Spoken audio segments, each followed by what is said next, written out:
Então vamos lá? Bom, no vídeo de hoje a gente vai falar um pouquinho mais sobre small caps. Esse é um assunto que vocês sempre me perguntam, sempre me pedem aqui para trazer, e eu nunca trouxe, devidamente a maneira correta, ou como é que a gente pode começar um processo, e quais são os riscos de investir em empresas antes do mercado acertar elas e antes delas se tornarem ali mid ou large caps, empresas que são realmente maiores e já com um valor de mercado grande. Então, a primeira coisa é a gente definir aqui o que é o conceito de small cap. Quando a gente está falando sobre isso na Bolsa de Valores, a gente está falando sobre uma empresa que ela é pequenininha, uma empresa que ainda não tem um grande valor de mercado. Então, a empresa está no começo dela. E isso, em Bolsa de Valores, a gente está falando de empresas que valem até aí a 10 bilhões de reais, A partir disso, no Brasil, a gente poderia dizer que já são empresas ali consideradas mid-caps. É claro que essa nomenclatura vai mudar, vai ter gente que vai falar que é 20 bilhões, vai ter gente que vai colocar em dólar e etc, mas é assim que a gente coloca. A gente coloca que são as blue chips, que é as fichas azuis do poker, as mais caras, aquelas empresas que estão entre as maiores, Vale, Petrobras, as empresas já com a captação de mercado muito maior, de 100 bi ali, por exemplo, de reais. E claro, dependendo de quem está fazendo essa análise, a pessoa poderia considerar que são empresas em dólar e que são maiores também. Mas eu vou utilizar essa métrica aqui porque é para simplificar a cabeça de vocês. Então, antes de mais nada, quem é um Sardinha Raiz, já deixou o like no anúncio mesmo, antes do vídeo começar. Se você não é um Sardinha Raiz, conheceu o canal agora, ainda tá tentando entender, não precisa se inscrever, não precisa deixar like, não precisa de nada. Só presta atenção no conteúdo. Se o vídeo te agregar, te trouxer algum conhecimento que você não tinha, você considera se inscrever e fazer parte aqui da nossa grande comunidade.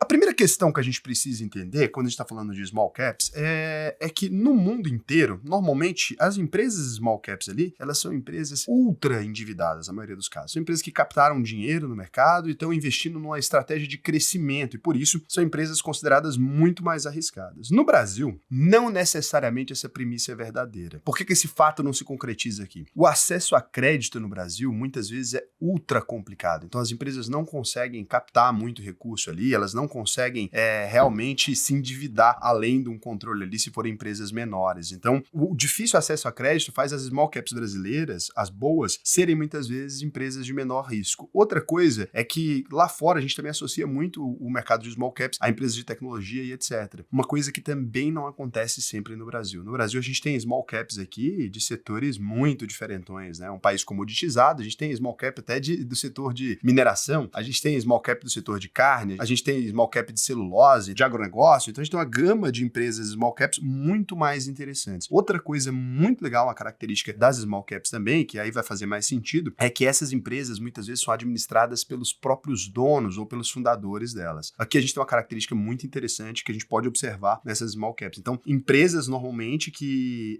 já são maiores, elas têm um CEO profissional, uma gestão profissional. Agora, esse gestor profissional, ele tem o mesmo interesse do que quando tem um dono dentro da empresa? Raul, mas essa mentalidade é muito arcaica, você não acha? Um CEO profissional muitas vezes vai ser melhor. Para gerir um grande negócio, sim. Agora, para ter uma escalada, para representar um crescimento, ninguém cuida melhor do próprio negócio que quem fundou ou quem ali tem o capital dele quase todo naquele negócio ainda. Então isso aqui é também uma característica que a gente pode observar e que faz muito sentido nas empresas, nas small caps brasileiras aí. Raul, quando a gente olha para esse conjunto inteiro, então, que tipo de empresa a gente está procurando aqui? Estamos procurando empresas de grande crescimento, empresas de endividamento baixo, a gente vai procurar por isso aqui, e empresas que não sejam extremamente voláteis, que não estejam em setores ali que está tentando fazer uma transformação mundial. Então a gente não vai procurar essas empresas? É claro que vai. Se você encontrou uma small cap legal, que propõe uma grande transformação, você pode até se posicionar nela, mas lembre-se de fazer uma posição pequena, montar ali uma posição que seja um percentual muito pequeno da sua carteira. Agora, se você encontrou uma que tem lucros consistentes, que tem um baixo endividamento, que tem ali o dono ainda dentro da empresa e que está numa fase de crescimento legal, você pode olhar para essa empresa e pode alocar um pouquinho mais de capital. É lógico que não como você faria no blue chip, a maior parte da sua carteira de investimentos deve estar em empresas sólidas, uma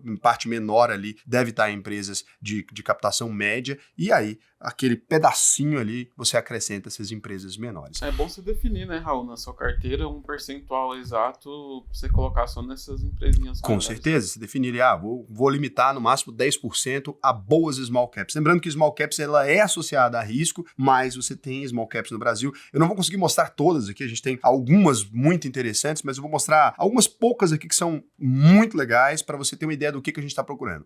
Antes de eu fazer isso, eu preciso te avisar. Isso não é uma recomendação mesmo de investimentos. Eu não tô aqui falando para você compre essas empresas e não faça isso, porque se você não entende aquilo que você tá fazendo, não existe empresa boa. Então você precisa se controlar, precisa se segurar para não ir falar, vou comprar essas empresas porque você mostrou. Quando eu tô dando um exemplo, eu tô só realmente mostrando para vocês a diversidade que tem na Bolsa de Valores brasileira. Muita gente vai procurar só investimento lá fora. Cara, tem aqui no Brasil grandes empresas e redondinhas, eu vou mostrar para vocês algumas delas. Não significa que tem na minha carteira, né? Não significa que você deva colocar na sua carteira, mas é um passo a passo ali de como que você pode, o que você está procurando, porque quando a gente fala de maneira teórica, muita teoria, a gente precisa de entrar um pouco mais na prática. Então é o que eu vou tentar fazer aqui, por favor, né? Sem fazer cagada, sem fazer besteira, para você depois não sangrar e não ficar chateado depois preso numa empresa há muito tempo. Então pra gente começar aqui, eu vou ir para uma empresa que poucas vezes foi mencionada na história aí da internet. Vamos começar de Ferbasa, FESA 3 aqui. Quando você olha para Ferbasa, a primeira coisa que a gente pode falar, por ser um small cap, cara, a rentabilidade passada não tem nada a ver com a rentabilidade futura, mas eu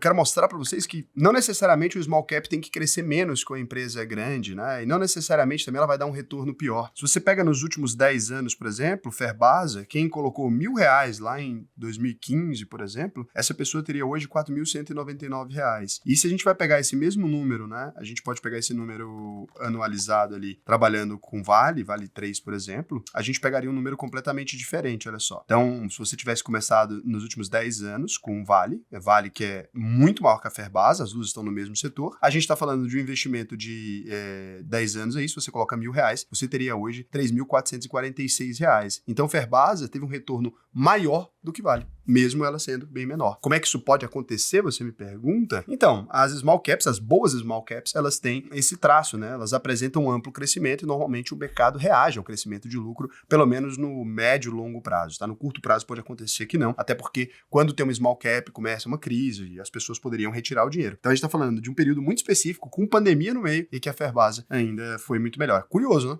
Curioso. Quando essas empresas muito grandonas, igual um banco, assim, Itaú, não tem como eles crescerem 100% mais, né? Não existe. Não tem como, porque já são muito grandes. Né? Ela teria que se tornar uma das maiores empresas do mundo para começar a crescer mais, até porque já são. Então, quando a gente vai descendo, a gente vai encontrar algumas outras coisas aqui. Então, aqui, a primeira coisa que a gente vai observar é o crescimento. O crescimento de receita dos últimos 5 anos, CAGR, tá? 15,40%. O lucro cresceu acima da receita, 17,16%. A dívida bruta pelo patrimônio, 0,10%. Baixíssimo endividamento. Dívida líquida negativa. Tá? Dívida líquida pelo patrimônio negativa. Então, dívida líquida por EBITDA é menos 1,05. Cara, redondaça mesmo. Interessantíssima. Margem bruta de 35, margem líquida de 24.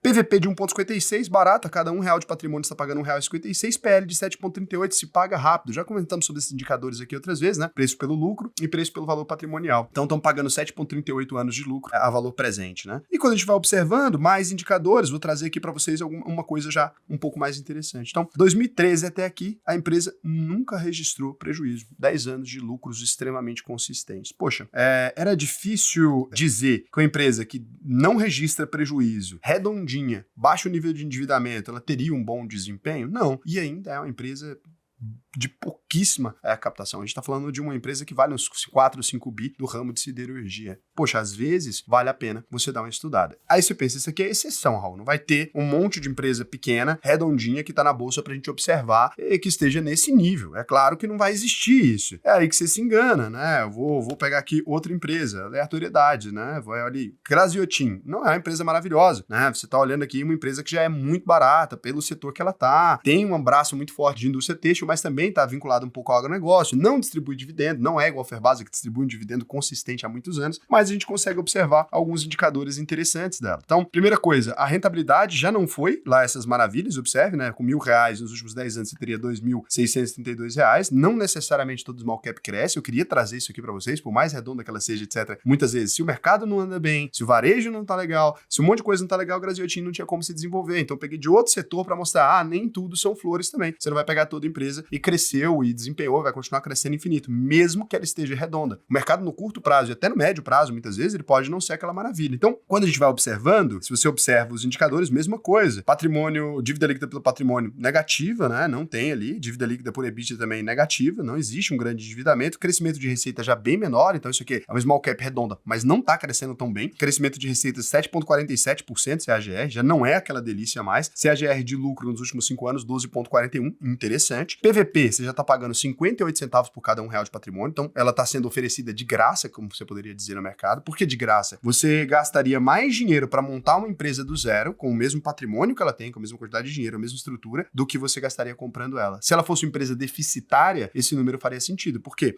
a empresa está dando prejuízo e por isso está oferecendo de graça. Não é o caso da companhia, né, da Graziotin que a gente está avaliando aqui. PL de 5,10, margem bruta de 54,66, a margem líquida já vai completamente destruída, 14,53%. Então, já é uma margem muito mais apertada também. A empresa precisa de uma melhoria e isso mostra por que estão precificando ela de maneira diferente. PL de 5,10. Quando você desce, observando os indicadores também, e aí sim, a gente vai chegar lá, desde 2009 também, sem nenhum prejuízo. Cara, quando todas as varejistas se lascaram ali, quem trabalha no setor têxtil, etc., se lascaram em 2020, ela teve uma queda no lucro, né? Saiu de 129 milhões para 70 milhões, mas continua lucrativa, continua interessante. Só que o mercado acaba avaliando outras coisas. Você pode dar uma olhada na empresa, entender ali que esse setor onde ela está no Brasil não é aquele setor maravilhoso. E aí, quando você vai no RI, né, da companhia Graziotin, você vai entender um pouco mais do porquê que o grupo Graziotin ele tem essas questões, né? Por que não são empresas extremamente bem avaliadas. Então, vale a pena você olhar, ó, o varejo, ela está muito exposta a varejo, no Brasil isso é complicado, mas é um varejo que não representou déficit, e ela também tem a parte de serviços financeiros, né, e aí também tem um pouco de exposição no setor de agronegócio, então que você consegue ver a floresta dela, a floresta Graziotin, dedicada ao plantio de eucalipto e pinus eliote, né, então é muito interessante, também vale a pena você dar uma olhada, empresa muito legal. Beleza, falamos aqui de empresas mais clássicas, interessantes, tá ali, redondas, small caps. Eu poderia trazer muito mais, gente, mas a questão é que, assim, eu preciso mostrar para vocês o que indicadores a gente está procurando.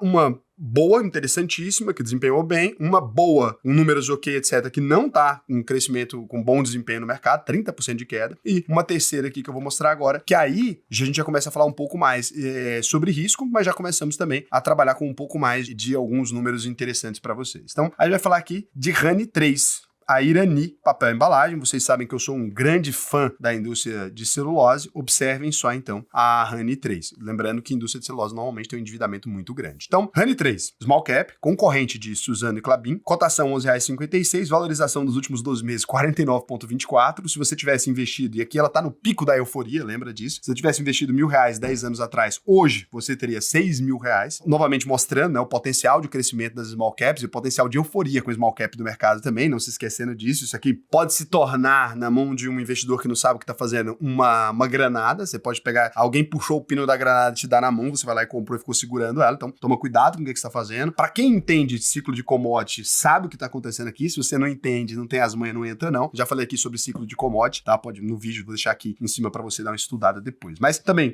distribuidora de dividendos, PL já 5,84, PVP tá pagando R$2,25 também a cada R$1 de patrimônio, Graham já não compraria, talvez mais aqui, já saiu um pouco do Graham ali, mas ainda com alguma margem no sentido de PL, né? Então o Graham já extrapolou para ele, mas no PL ainda tem margem. PL aqui, o Graham vai até 15, tá 5,84, então podemos dizer que ainda tinha margem para o Graham no PL, no PVP, ele já consideraria que tá acima do nível dele de risco. Você é um cara mais igual ao Graham, você pode ter dificuldade. Dívida líquida pelo patrimônio, 0,77, tá? Dívida líquida por EBITDA, 1,25, baixa ainda, até 3 aqui, você pode considerar que tá tudo bem. E para small cap, no mercado internacional, você poderia esticar essa bucha aqui até 6, o pessoal ainda aceita comprar. Empresa de tecnologia, principalmente, poderia ir até mais, tá? O endividamento faz parte do crescimento de algumas empresas, das empresas com esse tipo de estratégia. CAGR de lucro dos últimos 5 anos, 177,24%. CAGR de receitas nos últimos 5 anos, 12,10. Raul, como é que a receita cresceu tão pouco e o lucro cresceu tanto? Ganho de eficiência se chama. Como é que pode acontecer um ganho de eficiência desse jeito? O que você tem que ficar atento? Por que isso aqui pode te complicar? Se você tem uma empresa que apresenta ali um produto, vamos supor que eu vendo carne. A carne está a R$10 o quilo, ela foi para R$20 o quilo, por exemplo. Se eu mantenho ali a minha produção para esses patamares próximos, pelo menos, a receita poderia aumentar pouco, mas meu lucro poderia aumentar relevantemente, né? Ou, por exemplo, se os insumos que eu utilizo para produzir aquilo baixou demais de preço e o quilo da carne continua estável, aumento de ganho de eficiência. Então tem que tomar cuidado, porque isso aqui pode te enganar muitas vezes. O ciclo das commodities, ele influencia diretamente nisso aqui, mas vale a pena você dar uma olhada, o tanto que a Irani é uma empresa, de certa forma, redonda. Agora, aqui já vem um critério de avaliação que é completamente diferente do que você está acostumado. Imagina assim, ó. Então, quando a gente vai observar a consistência dos lucros de Irani, e é por isso que eu quis trazer ela, para contrastar com as outras, olha só, 2009, então, lucro, 2010, lucro, mesmo lucro pequeno, né? 5,87 milhões. Até a nossa empresa aqui lucra mais que isso. 2010, receita de 442 milhões, lucro de 34. Aí, 2011, receita líquida 481, lucro de 9. Olha isso, que doidura. A receita se mantém, o lucro cai, né? A receita até aumenta, o lucro cai fortemente. 2012, receita praticamente se mantém, o lucro sobe. 2013, receita vai para 604 milhões, o lucro vai para 67, um aumento gigantesco no lucro. 2014, receita aumenta, lucro diminui, tá? Então, receita de 738, o lucro vai para 56. 2015, o lucro, cara, praticamente some, 495 mil reais com 758 milhões de faturamento. Que loucura, né? E aí a gente chega em 2016 a 776,80 milhões de receita líquida com 10 milhões de prejuízo já em 2016. Dá o meme do Pulp Fiction, né? 2017, 859 milhões, receita crescimento, 108 milhões de prejuízo. 2018, volta a ter lucro, 932 milhões de receita, 3 milhões de lucro. 2019, 898,79 milhões de receita, 79 milhões de prejuízo. 2020, volta a ter lucro, 92 milhões de lucro, 285 milhões de lucro e depois 378 milhões de lucro no momento atual. E por isso, esse crescimento gigantesco nas ações. Agora, esse ano já 493 milhões de lucro nos últimos 12 meses, né, anualizado. É uma montanha russazinha, né? É uma montanha russa e o detalhe, aqui agora a gente tem uma evolução patrimonial. Nos anos que ela tem prejuízo, você tem, nos anos seguintes, um aumento do patrimônio, então você tem que analisar isso também, mas aqui já fica para você ver. Irani é legal? É legal. Vale a pena estudar? Vale a pena estudar, mas você já tem que ter um conhecimento muito maior. Enquanto você vai analisar small caps, se você puder pegar aquilo que é mais redondo e mais simples, beleza. Se você quiser arriscar um pouco mais empresas um pouco mais estratégicas, vale a pena você se aprofundar um pouco mais na matéria, não sair simplesmente comprando qualquer coisa para você não lá na frente não se surpreender, né? Raul, eu sempre tive uma dúvida, eu sempre tive a percepção que investir em small cap aqui no Brasil é menos arriscado do que lá nos Estados Unidos. Não. Porque para abrir capital lá é muito mais fácil do que abrir capital aqui no Brasil, não? É mais fácil, mas o mercado é maior também, né? Então, o mercado americano tem mais dinheiro correndo, tem mais empresas que conseguem fazer capitalização. E nosso mercado é um mercado emergente. Sei lá, empreender numa região mais pobre é mais fácil ou mais difícil que empreender numa região mais rica? Mais difícil. Mais difícil. Se você tem, seus clientes têm menos dinheiro e podem perder o emprego a qualquer momento, é mais fácil ou mais difícil? Mais difícil. Então, esse é o problema. O mercado brasileiro é mais arriscado agora. Por conta do mercado ser mais arriscado, existe blindagem maior para várias empresas. Existe um nível de endividamento menor muitas vezes. Aí, esse risco, todo mundo já está tão preparado para o risco que a galera já se arma inteiro. E daí fica mais seguro em alguns casos, mas não em todos. Generalizando, o mercado americano é mais seguro. Se você quiser aprender a fazer esse tipo de análise, formar uma carteira que realmente seja sólida, que faça algum sentido, o que eu vou te dizer é para você acessar auvp.com.br agora, clica aqui no botão Faça a sua análise de perfil. Você vai me responder como é que está a sua vida financeira e, com base nisso, se você for aprovado, vai ser um prazer te ensinar a investir no Brasil e no mundo inteiro. Então, como a gente tem a nossa própria plataforma, aqui a gente oferece taxa private, tá vendo ali, ó, AUVP Investimentos Private para todos os nossos alunos e muitas vezes só o fato de você ter essa taxa private já se paga. Você vai investir e ter uma rentabilidade maior do que a média de mercado. Taxa private só é oferecida nas outras plataformas de investimento para clientes que têm mais de 10 milhões de reais. Na nossa, para todos os nossos alunos é oferecida. Então, assim, cara, a AUVP não só como educação ela faz sentido, como ela faz sentido para você que quer ganhar mais rentabilidade, mesmo já sabendo investir bem. E acredite, o que você às vezes investe há 4, 5 anos, ou, cara, comecei agora, fala assim, não sei se eu tô na estratégia correta, eu não consigo fazer esse tipo de análise um pouco mais profunda. A AUVP faz todo sentido. E como é que você pode ter segurança de que a AUVP é para você, que ela funciona, que ela é a melhor opção? Se você concluir a AUVP, pode ir até o final, concluir, foi até a última aula, assistir tudo, emitir meu certificado. Se você achar que não valeu a pena, eu devolvo 100% do seu dinheiro. E como é que você sabe que isso é verdade? Pode ir lá e buscar a única verdade possível no Reclame Aqui. A gente nunca teve uma reclamação, nenhuma reclamação de nenhum aluno nosso que concluiu o treinamento. Isso aqui é motivo de se orgulhar e é muito importante pra gente. Então vai lá, vai ser um prazer te ensinar a investir. Vai agora, clica aí. Dá o pause agora e vai lá. Por quê? Porque depois disso aqui, depois que você for lá, eu vou dar um recado aqui. Então já pausa, vai lá. Preencheu? Certinho? Então, o negócio é o seguinte, para esse vídeo aqui, se você quiser ganhar um presente na sua casa, o que eu vou te dizer? Você vai comentar aqui para mim. Small Cap é o que enriquece o sujeito. Porque se você acerta ali 2, 3 small caps na sua zona de investimento, é lógico, muitos anos, né? Investindo, mas se você acerta, é o que enriquece o sujeito. É bom demais. Enriquece na prática? Mais ou menos. Mas é bom demais acertar um small cap. Então comenta aí pra mim. Small cap é o que enriquece o sujeito. Você já tá concorrendo a um presente. Um beijo pra vocês. E tchau. Até o próximo vídeo.